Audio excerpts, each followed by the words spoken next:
Bonjour, aujourd'hui on reçoit Jocelyne Tarnot pour son livre paru aux éditions Salvator, Les couples phares dans la Bible.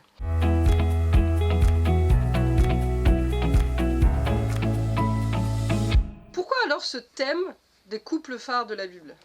Parce que en rédigeant, en fouillant la Bible pas à pas, je me suis aperçue d'une manière évidente que, je dirais, toute l'histoire du salut peut se raconter à travers les couples, ne serait-ce que par le premier, Adam et Ève. Voilà. Et en fait, tout l'effort de tout ce chemin, de toute cette gestation, ça va être d'arriver au Christ. Et la première chose qu'il fait, le premier signe que donne Jean, c'est Cana. Et il s'occupe d'un couple qui est en galère, il n'y a pas de vin, il n'y a plus de vin. Et donc, en fait, il y a une espèce de tension. Et quand on poursuit encore après, même si les couples dans le Nouveau Testament sont peu développés et peu vus en tant que tels, à part quelques-uns, on arrive à la vision finale de l'Apocalypse, qui est les noces de l'agneau avec la fiancée, c'est-à-dire on arrive encore à un banquet de noces, alors auquel on est censé participer. Donc je me suis dit quand même, il y a une chose qui est une constante de toute l'écriture et qui nous dit quelque chose de l'intention de Dieu sur l'humanité et au fond sur sa création. Ils sont deux en une seule chair. Et c'est ce mystère qui nous est proposé. Qu'est-ce que ça veut dire ? Ça veut dire la chose suivante. Moi et Christ, une seule chair. Sa chair ressuscitée, évidemment. Toi et Christ, une seule chair. Ressuscitée, victorieuse de cette mort de l'égoïsme qu'il est venu tuer en donnant sa vie sur la croix. Donc deux en une seule chair.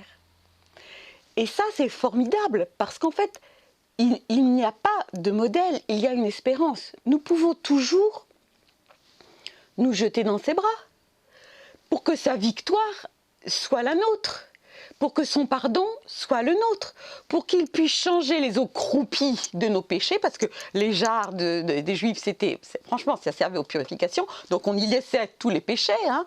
Ils étaient bien au fond, et c'est ça qu'il a choisi pour faire le vin nouveau de la résurrection. Donc voilà, cette perspective, elle nous ouvre, elle conduit aux noces de l'agneau. Parce que la question ne se pose pas que pour les mariés. Elle se pose aussi pour tous ceux qui ont un autre choix de vie, pour ceux qui sont dans l'acceptation de la vie qu'ils ont, dans le fait qu'ils n'ont pas rencontré l'âme sœur, dans le fait qu'ils ont choisi de la vie religieuse, ou enfin, pour toutes les raisons qui sont les leurs, d'être deux, lui et moi, en une seule chair, aussi. Donc cette parole, en fait, elle nous parle de la possibilité de vivre la relation à l'autre, toute la relation à l'autre, dans la différence quelle qu'elle soit. Parce que, ce qui est très intéressant, c'est quand Dieu dit « faisons l'homme à notre image et ressemblance », donc il s'agit de faire l'homme à l'image de Dieu, donc par amour et pour aimer. Il dit homme et femme, il le fit. À l'image de Dieu, il les fit.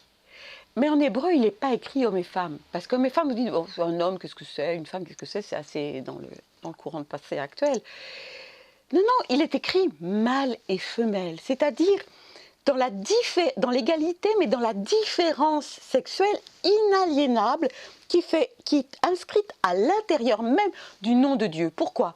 Parce que le Yud, au début, c'est l'initiale de Yahvé, et le Hé final, c'est le propre du féminin. Et quand on enlève Yud et Hé au tétragramme, il reste au milieu Esh. Et Esh, c'est le feu qui consume, qui met fin à toute relation, parce que c'est le feu de l'égoïsme. Ma vie est à moi et tu n'en mangeras pas davantage. Voilà. Donc, et la tienne s'arrête là.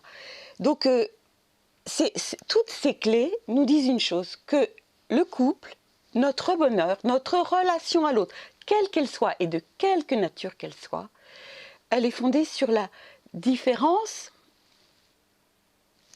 fondamentale qu'est l'autre, mais en même temps sur l'égalité et en même temps sur la possibilité en Christ de trouver la communion.